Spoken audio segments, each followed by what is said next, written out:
बोलिए सतगुरुदेव की जय। साहेब की वस्तु कहीं ढूंढे कहीं, कहवित आवे हाथ, कहे कबीर भेदी लिया तो पल में देत लखात। जरूर कुछ रहस्य है कि हम अपने अस्तित्व, अपनी आत्मा, अपने स्वरूप का बोध नहीं कर पा रहे। इसमें दो राय नहीं। आत्मा जरूर बंधन में है, पराधीन सुख सपने है नाही। सिद्धांत रूप से दुनिया के सभी धर्म और लोग मोक्ष की आकांक्षा करते हैं और परमात्मा के प्रति जवाबदेही भी दिखाते हैं कि ईश्वर है। बहुत आश्चर्य है कि दुनिया के लोग परम तत्व की और परमेश्वर की प्राप्ति के लिए जो विविध प्रकार की क्रियाएं कर रहे हैं वो सब अनात्मा है क्या? नाना पंथ जगत में निज निज गुण गावे, सबका सार बताकर गुरु मार्ग लावे। हम सब यानी सबका सार बताकर गुरु मार्ग लाता है। हम सब एक चीज निसंदेह सिद्धांत रूप से स्वीकार करते हैं। कितनी चीजें हम स्वीकार कर रहे हैं? आत्मा अमर है, स्वीकार कर रहे हैं। मन माया में बंधे हैं, स्वीकार कर रहे हैं। जगत नाशवान है, स्वीकार कर रहे हैं। आत्मा का ये देश नहीं है, इसे स्वीकार कर रहे हैं।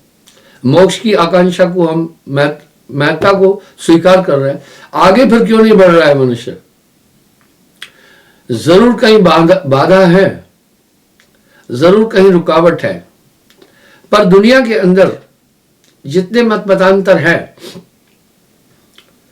वो सब तो अब निज निज गुण गावे, अपने अपने तरीके से ईश्वर तक और आत्मानंद की प्राप्ति के लिए रास्ता बता रहे हैं। आखिर कोई कहे कर्म बस की ना, कोई लिखे कहे भाग्य बस पाए, कोई कहे कुछ ठहराए। इस तरह सबसे हार मान में बैठा साहब कह रहे हैं। आखिर युक्ति क्या है? हम सब स्वप्न देखते हैं। वाह। पहले ये बताता हूं, संसार स्वप्नवत है।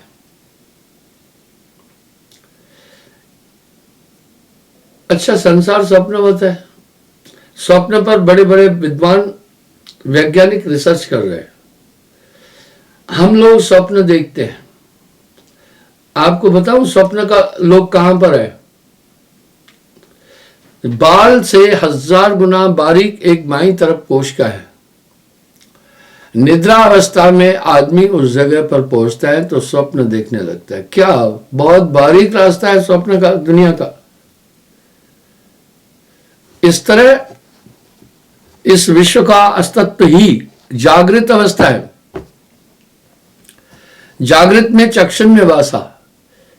जागृत अवस्था में हमारी आत्मा का वास आंखों में होता है और जागृत अवस्था में अभी से 16 गुना, निद्रावस्था से 16 गुना अधिक ज्ञान होता है। चेतना इतनी बढ़ जाती है। निद्रा अर्ध मूर्छावस्था कहते हैं, अर्ध मृतक अवस्था कहते हैं। इस तरह सुसुप्ति में कंसंट्रेशन नाभि में पहुंच जाता है। इस सुसुप्ति को कामा भी कहते हैं, वहां पहुंच जाता है। चौथी अवस्था में जब जाता है तो एक आंतरिक जगत दिखता है। वाह, ये अवस्थाओं का खेल है सिर्फ। आइए हम देखें संसार स्वप्न क्यों है।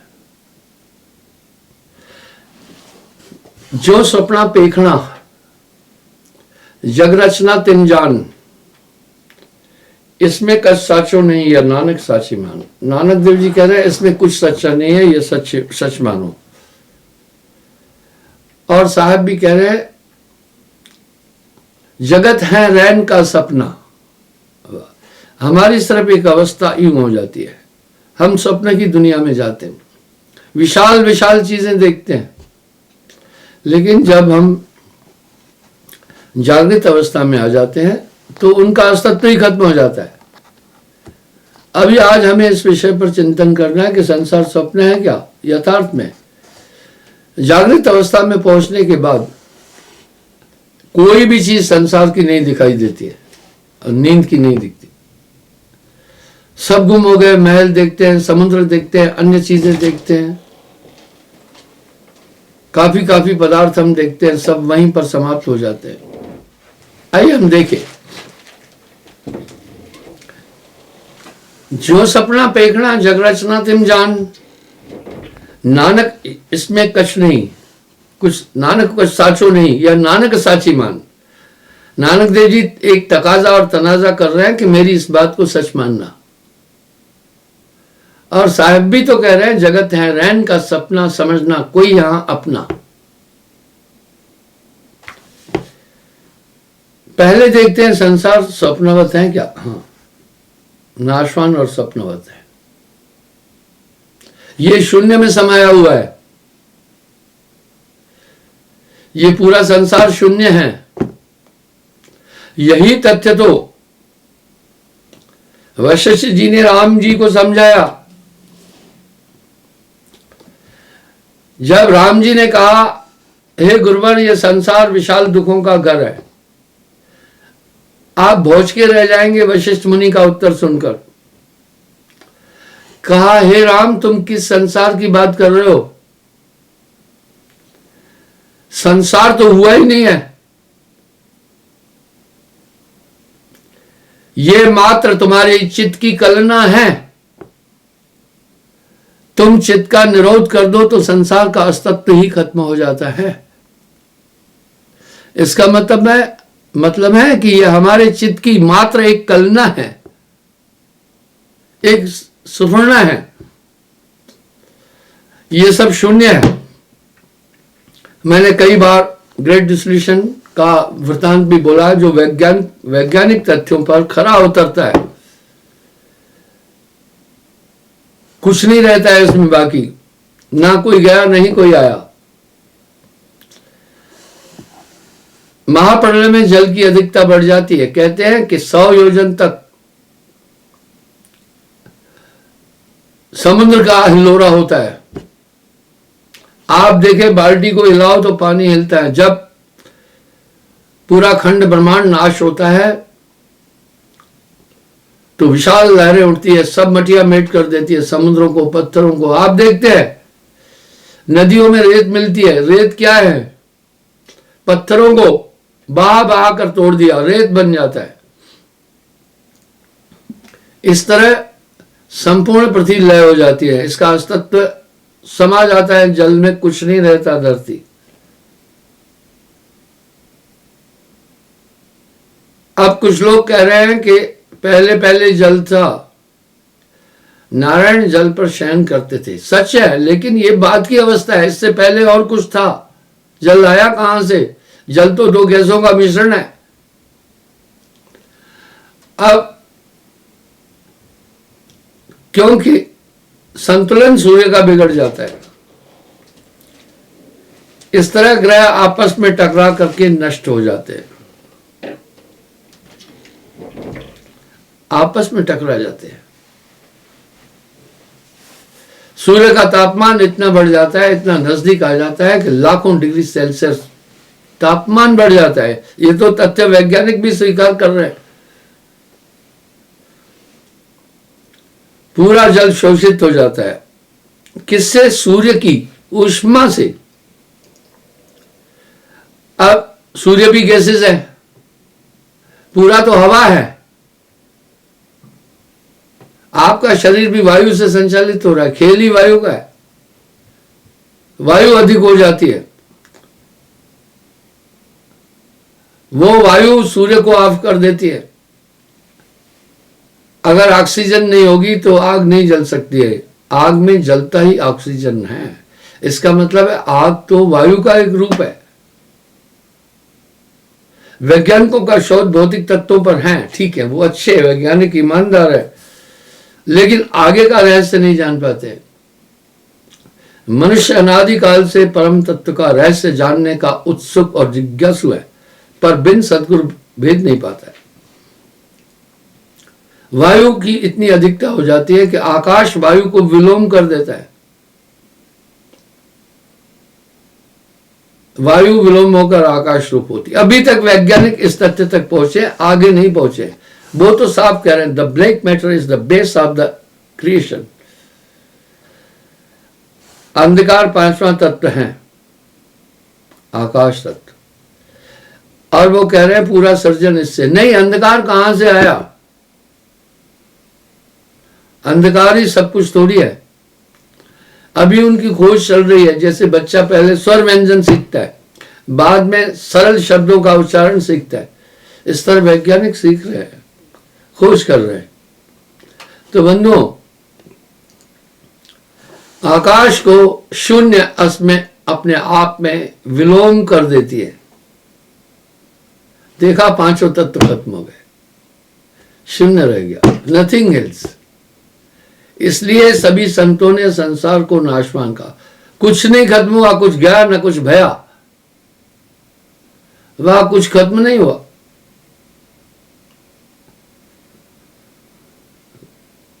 नानक देव जी सही फरमा रहे हैं, जो सपना पेखना जग रचना तिम जान, इसमें कछ साचो नहीं है नानक साची मान।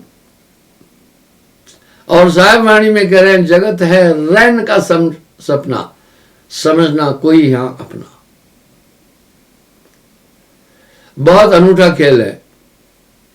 इस आत्मा को बड़े जतन से बांधा गया है। शेर को रस्सी से नहीं बांधते हैं, पिंजड़े में रखते हैं। वाह, हाथी जैसे जीव को जंजीर से बांध देते एक पैर उसका। लेकिन आपने शेर को रस्सी से बंधा नहीं देखा होगा। कुछ लोग गफलत में हैं कि पेड़ पे चढ़ जाओ तो शेर नहीं आ सकता है। कहीं छोटे मोटे पेड़ पर मत चढ़ जाना, वो तो वहीं हिला करके ही गिरा देगा। शेर 6 से 8 फीट तो लंबा होता है। अगर दोनों पैर पर खड़ा हो जाए, शेर खड़ा हो जाता है। 2 फीट इसकी हाइट और बढ़ गई, 10 फीट हो जाएगा। आगे वाले फिर पंजे जब बढ़ाता है, 1.5 फीट 2 फीट उसके पंजे बढ़ते हैं। ये 11 फीट तक तो वो ऐसे ही। और शेर स्टैंडिंग जंप जो है 5-6 फीट तक कर लेता है। इसका मतलब 17-18 फीट तक तो उसकी वैसे ही पकड़ है, उसकी वैसे ही पहुंच है। इस प्रकार काल पुरुष के दायरे में संसार के सभी पदार्थ आते। वेदों में ऐसी व्याख्या है, जब महाप्रलय करता है निरंजन, समस्त चीजें लय हो जाती है। एक शुद्ध भाषा में, सभ्य भाषा में कहा गया, 33 कोटि देव, ब्रह्मा विष्णु महेश आदि सब उस अनादि ब्रह्म में लय हो जाते हैं। लय होना, इसका मतलब है जब पानी में नमक डाला तो नमक लय हो गया। इसी तरह तो मैं बार बार ब्लैक होल का रेफरेंस देता हूं। संसार नाशवान होने के बाद भी बड़ी आश्चर्य की बात है, कुछ भी नाश नहीं होता है, रूपांतरण होता है। जैसे आप स्वप्न देखते हैं तो आपकी चेतना का रूपांतरण हुआ। स्वप्न देखने वाले आप ही थे। और 1/3 हिस्सा इंसान अपनी जिंदगी का स्वप्न में गुजारता है। बड़ी विडंबना है, लेकिन वो नहीं जान सका कि स्वप्न में कैसे जाता हूं, और फिर वापस आ जाता है। उसको यह भी नहीं पता चल पाया। यहां साहब का शब्द कितना सटीक है। ये काया है समृत केरी, ये शरीर काया की गतगाहन हेरी। हेरने का मतलब ढूंढा। शिव गोरख सो पचपच हारे। हाँ, शिव गोरख इस काया का भेद न पाए। कबीर काया अथाह है, कोई बड़ा जाने भेद। मैंने एक चिकित्सा वैज्ञानिक से एक प्रश्न पूछा। मैंने कहा, चिकित्सा विज्ञान स्थूल शरीर के बारे में कितनी जानकारी रखता है? बड़ा सुंदर उत्तर दिया वैज्ञानिक ने। बोला, महाराज स्थूल शरीर तो छोड़िए, पूरा अभी तक आंख एक शरीर का अंग है। इस पर सभी वैज्ञानिक एक मत नहीं हो पाए हैं। वाह, क्या अद्भुत संरचना है ये पूरा खेल। इसी तरह आप तो जीते जी महाप्रलय देख सकते हैं।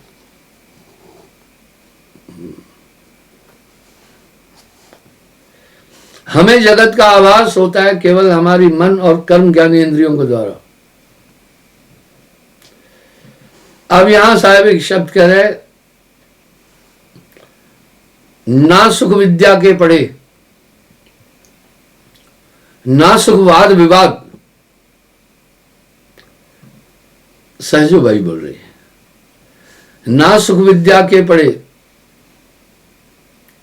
ना सुख वाद विवाद। सहजो साध सुखी कहे, लागी शून्य समाध। आप तो महाप्रलय देख ही सकते हैं अपने में ही।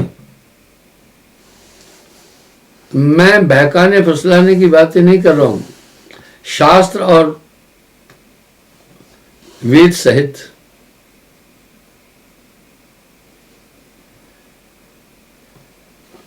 पिंड माह बैठ के देखा, रोम रोम ब्रह्मांड का लेखा। अब यहां साहब थोड़ी व्याख्या दे रहे हैं, बड़ी सुंदर व्याख्या दे रहे हैं, ध्यान से सुनिएगा।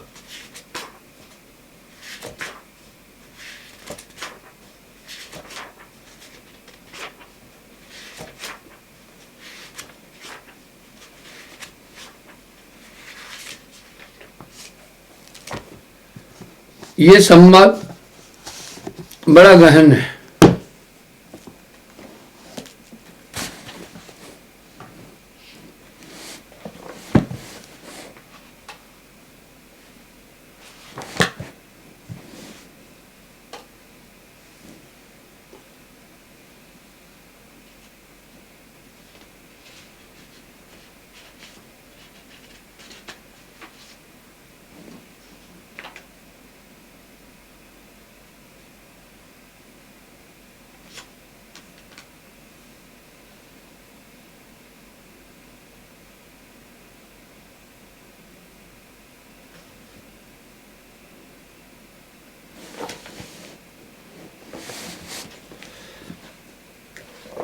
नानक देव जी साहब से एक प्रश्न कर रहे हैं,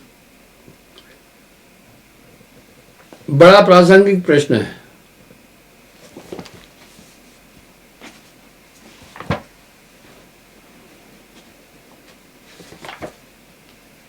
कह रहे हैं, इस पिंड में पूरा ब्रह्मांड है, मुझे उसका भेद बताइए।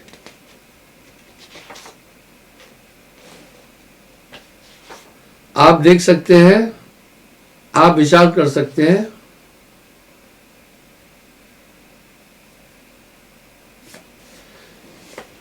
कि ग्रंथ साहब के अंदर 42 संतों की वाणी है।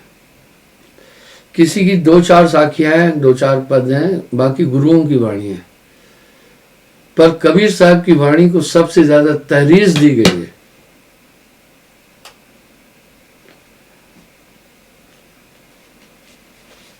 आप सोचें कि साहब कितनी बड़ी शख्सियत थे। उसमें साहब कह रहे हैं,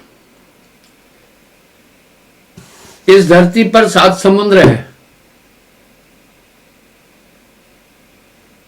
ये 7 समुद्र फेफड़ों में है। इस पृथ्वी पर सुमेर पर्वत है, मेरुदंड, रीढ़ की हड्डी, ये सुमेध पर्वत है।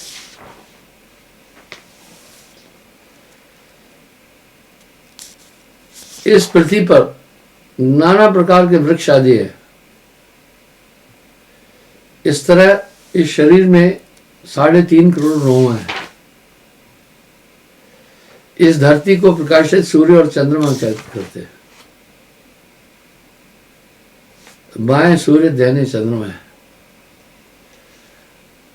अब यहां साहब एक बात कह रहे, ये काया है समृत केरी, काया की गत काव नहरी। तो बंधु इस तरह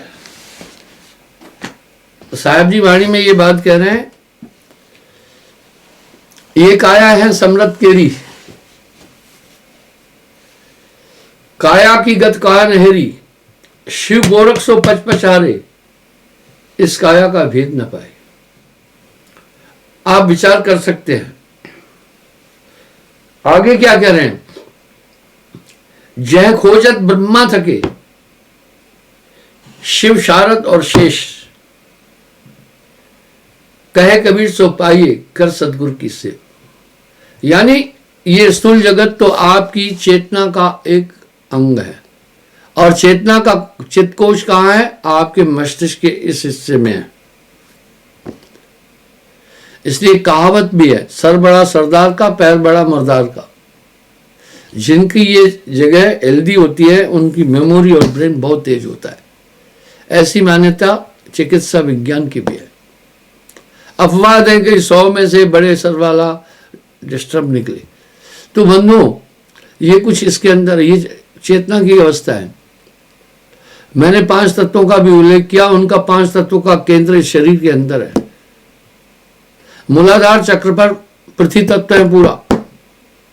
इस धरती में पृथ्वी तत्व भी वो वहां से डिप्लैट कर रहा है, पता नहीं चलता किसी भी वैज्ञानिक को। आज तक वो जीवन मृत्यु के विषय में ज्यादा खोज नहीं कर पाए। हर मरने वाले का कहेंगे, कोई कहेंगे ब्रेन हेमरेज हो गया, हार्ट अटैक हो गया। नेचुरल मौत किसी की भी नहीं करते। आप किसी डेड बॉडी को ले जाना, मौत हो गई, तो वो पोस्टमार्टम करके यही रिपोर्ट देंगे, कोई ना कोई तंत्र फैल हो गया। तो बंधुओं ये काया है समृत केरी, काया की गत काव नहरी।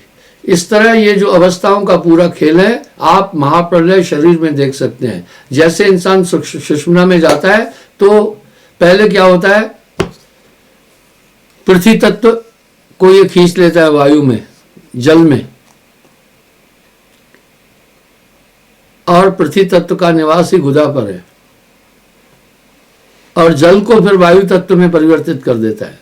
जैसे ये सुषुम्ना के अंदर प्रवेश करता है तब क्या होता है, ये मेमोरी भी सीज हो जाती है, जिससे अभी आप इस जगत को देख रहे हैं। इस अवस्था को अंग्रेजी में कहते हैं 4th stage of the conscious, और हिंदी में कहते हैं प्रज्ञा अवस्था। उर्दू में इसको कहते हैं तुरिया अवस्था। इस तुरियावस्था के बाद तुरियातीत अवस्था है, जिसमें ऋषि मुनि योगेश्वर जाते हैं। जब आप तुरियावस्था में पहुंच जाते हैं, सब कुछ उसमें शून्यमय हो जाता है। सुखमन सुन्न सुरत मैलो नब आया अजर अकीदा। जैसे ये जीवात्मा सुषुम्ना में पहुंच जाती है, आपका कंसंट्रेशन पूरा, बस ये कोशिकाओं का एक पूरा खेल है जिससे आप जगत की अनुभूति कर रहे हैं। मैंने एक उल्लेख कई बार दिया। नानक देव जी से किसी ने प्रश्न पूछा, महाराज महाप्रलय कब होती है? बोला बेटे जब जल ही जल हो गया प्रलय हुई। महाप्रलय? बोला जब जिस दिन तुम मर जाते हो। वाह। मैंने गेटे का रेफरेंस कई बार दिया। वो कह रहे हैं मुझसे पहले दुनिया ही नहीं थी। ये मेरा चिंतन है, ये मेरा मनन है। जिन पदार्थों का मैंने अनुभव किया वही मेरे चित्तकोश पे है, वही है। जिस आदमी के लिए मैंने नहीं सुना है वो इस धरती पर हुआ ही नहीं। इसलिए ये मेरे चित्त की सुरना है। ये संसार तो मेरी कल्पना से उत्पन्न है। यही बात तो राम जी को भी तो वशिष्ठ जी ने कहा, राम तुम किस दुनिया की बात कर रहे हो, दुखों की है ही नहीं। साहब यहां बड़ा सुंदर उल्लेख करके एक बात कह रहे हैं, अंड और ब्रह्मांड स्वप्न, जागृत और स्वप्न स्वप्न, शून्य के बीच वास करते स्वप्न रूप है। पिंड और ब्रह्मांड स्वप्न, वाचा और अवाचा स्वप्न। वाह, ये सब स्वप्न का स्वरूप है। गुरु शिष्य बोध स्वप्न, वाह, चंद्र सूर्य भास स्वप्न। स्वप्न से परे सत्य नहीं आवे नहीं जाए, वही सत्य रूप सत्य भूप है। अर्थात ये तो चित्त की कलना है। अगर ये चित्त की कोशिकाएं, निरंजन ने यही तो काम किया है ना, आपकी एक चेतना मेमोरी में, इसी मेमोरी से तो जगत है ना। ये मेरी माँ है, ये मेरी बेटी है, ये मेरी बहन है, ये मेरी पत्नी है। इसका आभास कैसे हुआ? आपकी चित्त की कल्पना से ही तो हुआ ना। अगर चित्त नहीं है तो जगत का अस्तित्व नहीं। तभी तो साहब कह रहे, कहत कबीर सुनो भाई साधो, जगत बनाए मन से। ये भ्रमांक जगत है, ये माया भी जगत है, ये कुंड बुद्धि की अवस्था है। इसलिए जो आत्मज्ञान को प्राप्त हो जाता है, एक शुद्ध अवस्था में पहुंच जाता है, शुद्ध चेतना की अवस्था में पहुंच जाता है, वहां मन की पूर्ण नहीं है। मन बुद्धि चित्त अहंकार विनाशा, जब ये चीजें नहीं हो जाती, अभीष्ट जो रहता है, ना कहूं गया नहीं कहीं आया। साहब के शब्दों में बहुत रहस्यवाद है। इसलिए कुछ लोग कबीर साहब को रहस्यवादी संत भी कहते हैं, कुछ लोग क्रांतिकारी भी कहते हैं, क्योंकि उन्होंने आकर के सर्वगुण निर्गुण दोनों उपासनाओं से परे हट करके एक उपासना पद्धति का सृजन किया था। इसलिए कुछ लोग कबीर साहब को आलोचक भी मानते हैं, पर उनका अस्तित्व कैसा है? जैसे सरिताओं में गंगा का स्थान प्रमुख है, ऐसे साहब का आध्यात्म जगत में स्थान बड़ा पक्का है। मैंने आपको कई साक्ष्यां दी, कई जन्मों से, कई युग युगांत से साहब संसार में आते रहे। मैंने आज से 20 साल पहले कहा था, आज से 20 साल पहले नेट पर या टीवी पर कबीर साहब का कोई उल्लेख नहीं था। तब मैंने कहा था कि 20 साल पहले कहा था, एक टाइम आएगा ऐसा लगेगा जैसे मैं नकली हूं, वो सब असली है।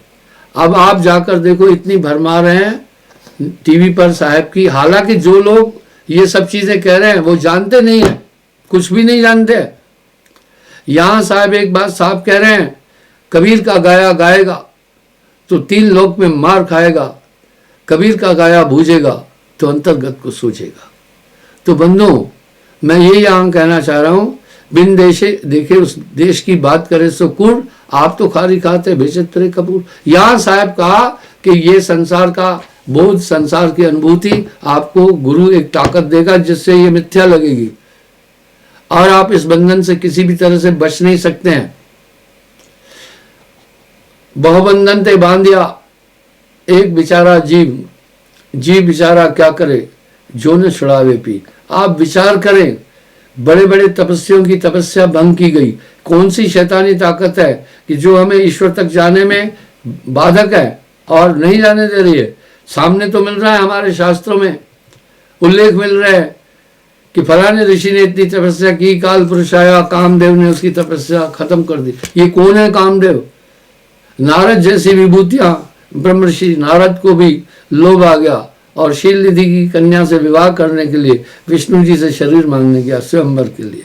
यानी कहने का मतलब है, श्रृंगी ऋषि का उल्लेख आता है, पराशर जी का उल्लेख आता है, बड़ी बड़ी विभूतियों का उल्लेख आता है। इसका मतलब है साहब की वाणी कसौटी पर खड़ी उतर रही है, एक शैतानी ताकत हमको बांधे है। तभी तो वो कह रहे हैं, सयाद के काबू में सब जी बिचारे, यकलोक व यकवेद दो दरिया के किनारे, सयाद के काबू में सब जी बिचारे। इन स्थितियों से पता चलता है कोई भी आदमी अपने प्रयास से कभी नहीं छूट सकता है। अब ये सिद्धांत अपेल है। इस सिद्धांत की तो पुष्टि गोस्वामी जी रामायण में भी तो कह रहे हैं ना,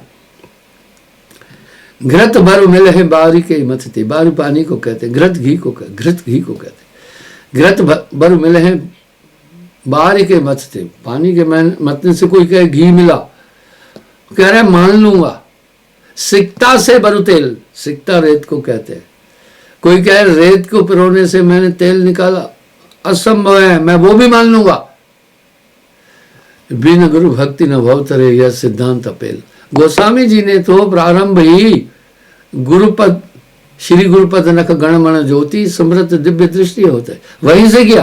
पर को जाने रामायण को रस, गोस्वामी जी कह रहे हैं ये तो है संतन को सर्वस, को जाने रामायण को रस, रामायण में रहस्यवाद जो है सभी नहीं पकड़ पाएंगे। यह तो है संतन को सर्वस। इसलिए ये अवस्था जो आपकी है वो भ्रमांक है। आप कुछ महात्माओं की स्थिति देखते हैं, उनकी आधी आंखें ऊपर की तरफ है, ये एक अवस्था है, वो जागृत चलते फिरते उस अवस्था में रहते हैं। नानक देव जी भी इस अवस्था की बात कह रहे हैं, नाम कुमारी नानका चढ़ी रहे दिन रात। तो इस तरह से जब गुरु एक ताकत देता है तब ये मन काबू आएगा। नाम होए तो मात नवावे, ना तो ये मन बांध नचावे। इसलिए गुरु सेवा, गुरु दर्शन, गुरु भक्ति का महात्म कबीर साहब ने कितनी उच्च वाणियों में कर दिया।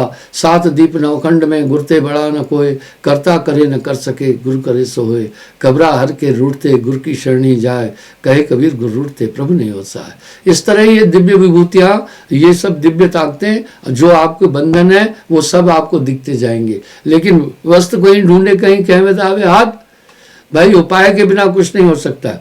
मैं आपको एक उदाहरण देता हूँ। एक स्टैंड था तो उसके नीचे बेस लगा हुआ था। मैंने अपने किसी आदमी को कहा इसको थोड़ा अलग करो, बोला नहीं ये इसी के साथ है। मैं बोला कोई बेवकूफ़ इंजीनियर मैकेनिक नहीं होगा। अब आप ये देखें ना, ये एक स्टैंड है, इसमें देखो कोई कहे कि एक नहीं है, ये हिस्सा अलग है, ये हिस्सा अलग है, यहाँ से अलग है, यहाँ से अलग है, इसके ऊपर फिर स्पीकर रखा हुआ है। इसी प्रकार से 62 कोठे शरीर में। तो कहने का मतलब है ये जड़ चेतन की एक ग्रंथि है, वो बिना गुरु नहीं छूटेगी। बंदर बहुत काम कर लेता है, इतने इतने काम कर लेता है कि पूछो मत। आपने नेट पर भी देखा होगा बंदर, बकरी और कुत्ते का खेल, लेकिन सब वो करते हैं, अपनी गठान खोलना नहीं जानता है। यहां साहब कह रहे सदगुरु सैन सहारा है, इसलिए बहुबंधन ते बांधिया एक बेचारा जीव, जीव बेचारा क्या करे जो न छुड़ावे पीव। इस तरह साहब कह रहे कुंजी बताए दूं ताला खुलन की, वाह कोटि जन्म का पंथ गुरु पल में दे लखा है, पल में लखा दिया। इन सब चीजों को लोगों ने रहस्यवाद बनाया, वास्तविकता तो है। तो बंधुओं इस प्रकार से ये पूरा संसार शून्य में पहुंचने के बाद जब आपकी पूरी चेतना सिमट करके सुषुम्ना में चली जाती है, पूरे जगत का भास वहाँ खत्म हो जाता है, वहाँ मन की अनुभूति खत्म हो जाती है, वहाँ चित्त की पूर्णा खत्म हो जाती है, शुद्ध स्थिति, पूरा विश्व ही खत्म हो जाता है। वो हो गई महाप्रलय। इस संसार में भी प्रलय होती है, पर यहाँ साहब पर पुनः एक शब्द कह रहे हैं, मरते मरते जग मुआ, मरन न जाना कोई, ऐसी मरनी ना मरा जो बहु न मरना होए। पूरे 5 तत्व का खेल है। 5 तत्व का पूतरा प्रकटता में आप समाया, साहब वाणी में भी तो कह रहे प्रकटता में आप समाया। इसके अंदर से जब वो चेतन सत्ता निकल जाती है, शून्य रह जाता है बाकी। इस तरह बंधुओं इस संसार के लिए ही नहीं, इस शरीर के लिए ही नहीं जीना, इससे आगे भी कुछ सार है। आत्म तत्व के लिए प्रयास किया जाए। भजन बिन बावरे तूने हीरा जन्म गवायो। जिसे देखिए क्या कहे साहब कह रहे हैं, किसको समझाऊं, सब जग अंधा, सबको लगल बा पिटवा का धंधा। सभी तो सिर्फ शरीर के पालन पोषण और इसके द्वारा, इसके माध्यम से उत्पन्न संतान और रिश्ते नातों में उलझे हुए हैं। जा से नाता आदि का बिसर गया तय ठोर। साहब की ये चेतावनियां कोई ऐसी कपोल कल्पित बातें नहीं है, इन बातों में बड़ा वजन है। इस तरह से आप वो महाप्रलय तो अपने अंदर भी देख सकते हैं, वहाँ ये पूरी अवस्था खत्म हो जाती है। खेल ब्रह्मांड का पिंड में देखिया, जगत की भ्रमणा दूर भागी, बाहरा भीतरा एक आकाश व सुष्टना लौट जाए लगी। शून्य महल की फेरी देई, सो बैरागी पक्का हुई। इस तरह जब ये शून्य अवस्था को प्राप्त हो जाता है, पंचभौतिक शरीर से संबंध विचित हो जाता है। मैंने उस दिन भी आपको लिख दिया, गोस्वामी जी भी रामायण में यही तो कह रहे हैं। सोमा अस्मृतितामृति अखंडा, दीप शिखा सुई परम प्रचंडा, आत्म अनुभव सुख प्रकाशा, तब भव मूल अविद्यानाशा। कोई बहुत बड़ा प्रयास भी तो नहीं है। कहो भक्ति पथ कौन प्रयासा, नहीं जब योग न तप उपवासा। बंधुओं क्षमा चाहूंगा, समय हो रहा है, कल फिर मैं हाजिर हो जाऊंगा। साहेब।